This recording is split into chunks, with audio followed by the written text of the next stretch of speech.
Have you ever wondered why we hear so much about countries borrowing money? Today, we are going to break down what public debt is, the different types, and how it affects African economies in ways that everyone can understand. Let's start with the basics. Public debt, sometimes called government debt, is the money that a country's government borrows to pay for its development projects or to pay for things like schools, roads, healthcare, and other services. Just like how people take loans to buy homes or pay for education, governments also borrow money when they don't have enough to cover the expenses. Let's look at Kenya, a country that I'm more conversant with. The Constitution of Kenya 2010 defines public debt in Article 214 and puts it as follows.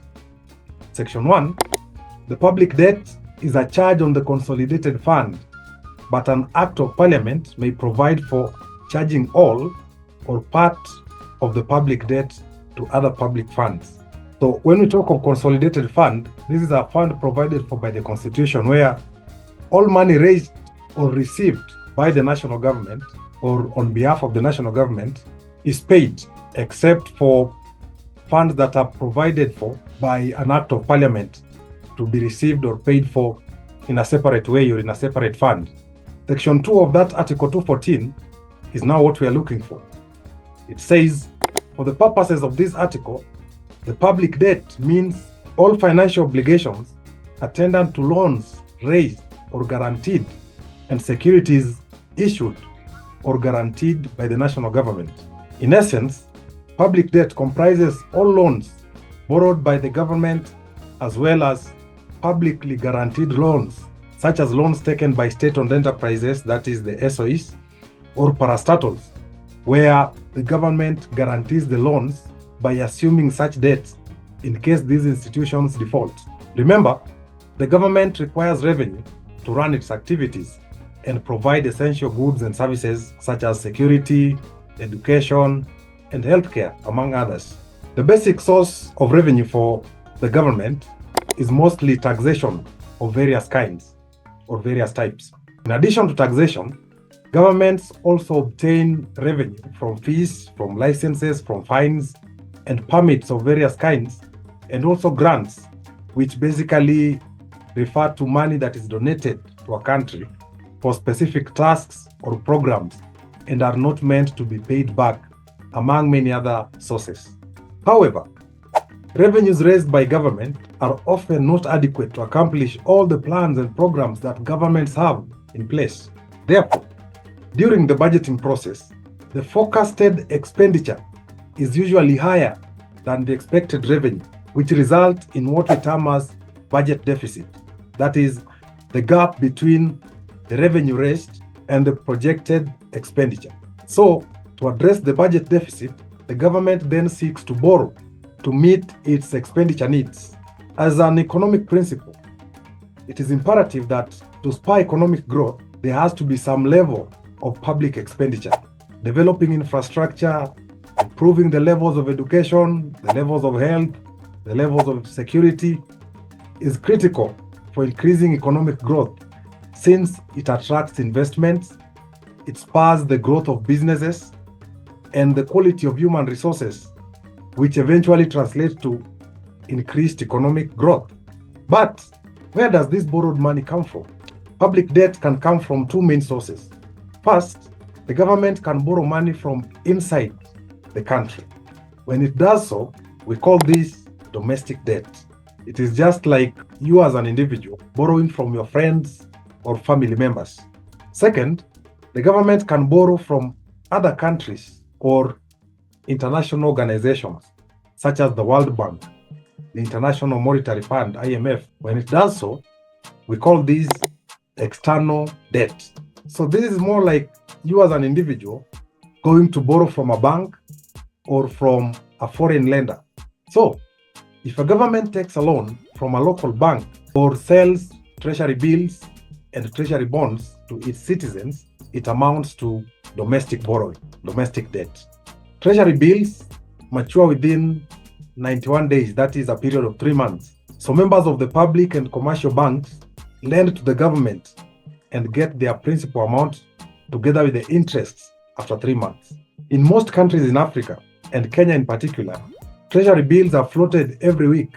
On the other hand, treasury bonds mature within slightly longer periods, mostly a period of 360 days, which amounts to 1 year.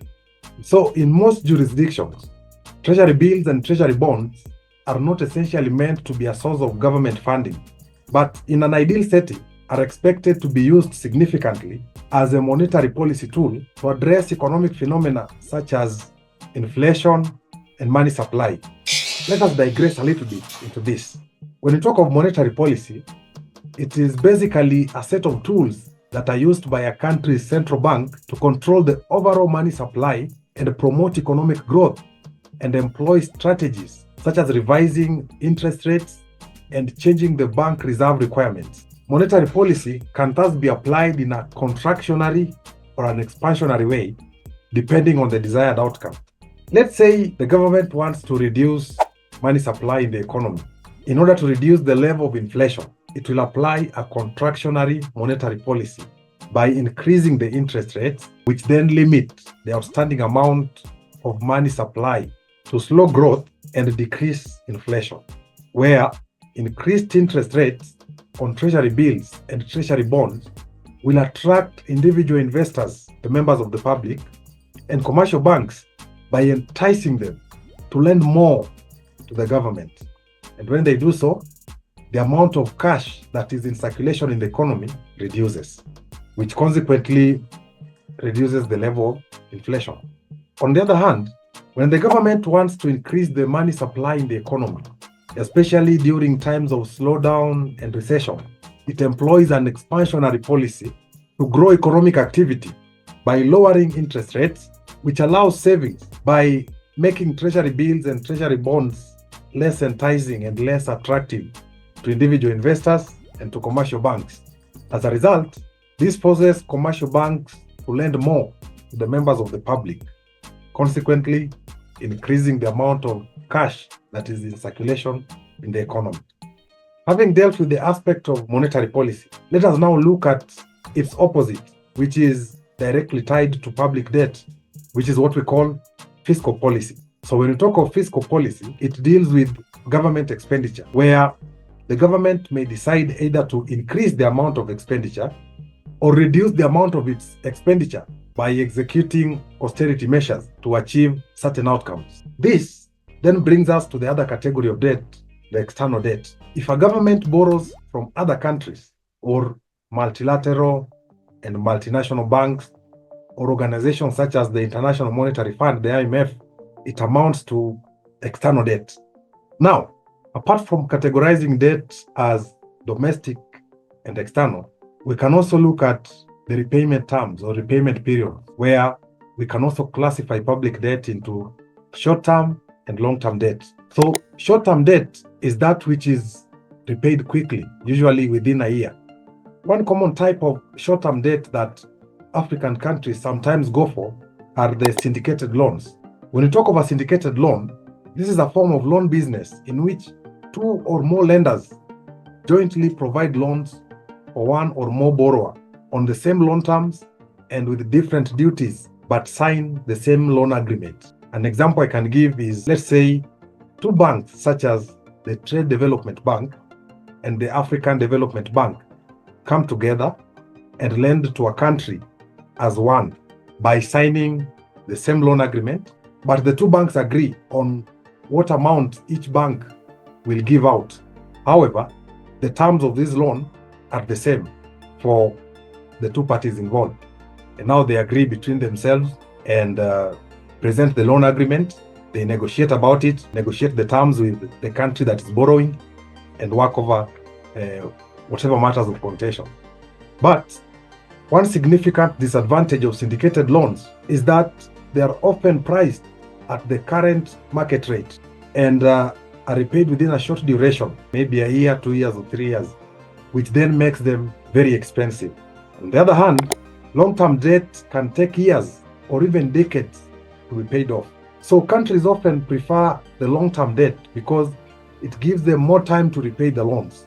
Under this category of long-term debts, a major example is the concessional loans. Now, concessional loans are loans that are extended on softer terms than market loans, either through interest rates that are below the available interest rates on the market, or by allowing for grace periods, or even a combination of both.